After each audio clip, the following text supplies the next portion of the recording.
Kung kamo hilig mo katkat og bukid, make sure mahimo kining memorable.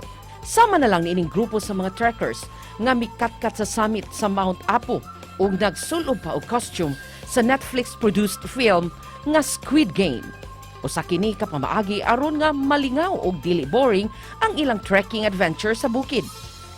Busa, atong ila-ilahon kining grupo nga nagpauson ining bag-ong trend sa pagkatkat sa bukid. Makauban ta karong buntaga sa programa, duha ni sila sa mga nagbarkada nga misaka sa Mount Apo. Nagtrending rong bag-o sila si Cindy May Sumagot ug Irene Joy Abekibel.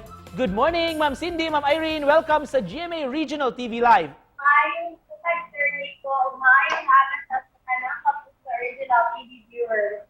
Hisgutan ta kini inyong hilig. Ma'am Irene, kumusta man ang mga trekking o mga mountaineering sites diha sa inyong dapit? Open ang Mount Apo for public. So, ay pero 50% ang allowed na makasunod sa pag-site.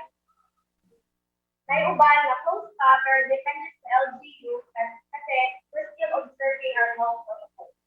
Ma'am Cindy, first time ba ninyo ni Ma'am nga nag-major climb mo labi na gyud diha sa Mount Apo o kumusta man ang sitwasyon pag adto ninyo?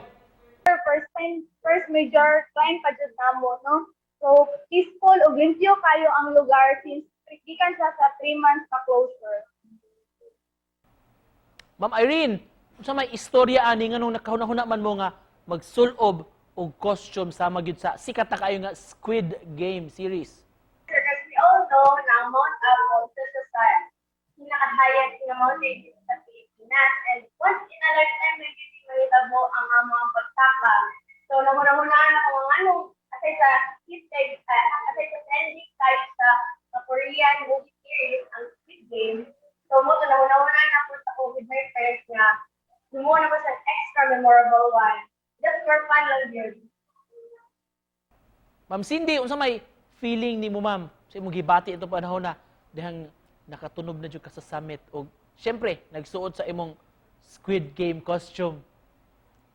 Satisfying guys sa feeling no, so worth it kanang mga kahagbo hangos during the train o during sa pagsuot sa mga costume lingaw mi kay gitabangan mo sa banaw nga mga climbers among mountain guide ug nalingaw sad mi kay dagan na pa pictures sa amo ano. For us it was a celebration jud.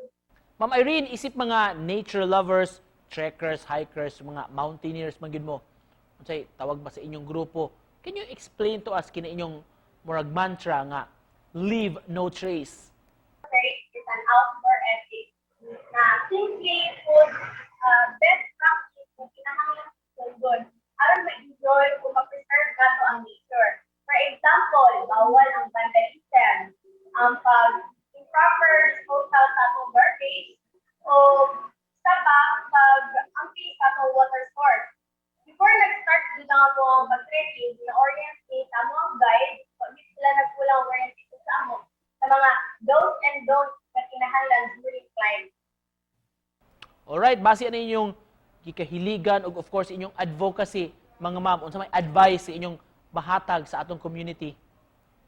Sa mga nature lover, diba, mga adventurer, ato lang yung sundo ng mga do's and don'ts during sa hiking, trekking, labi na sa mga tourist spots, para ma-preserve nato ang kanindot sa lugar.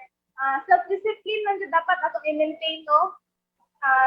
Labi na sa paglabay sa atong mga basura. Isip panapos, unsa may mensahe, Ma'am Cindy, Ma'am Irene, nga gusto ninyong ipaambit, i-share sa atong mga viewers sa Buntaga?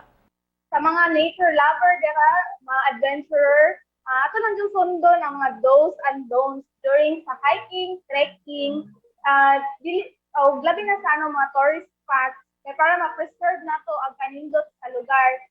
Self-discipline man dyan dapat atong i-maintain, no?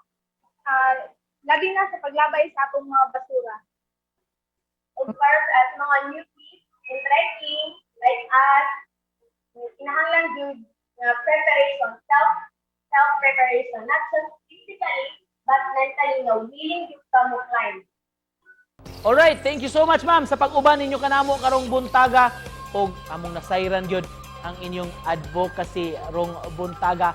Salamat kaayo mga kapuso. Parte ni sila sa grupo sa mga managbarkada nga nag-trending rong bag-o mga mountaineers gikan sa Davao City, si Cindy ug si Irene. Salamat kayo. Bye!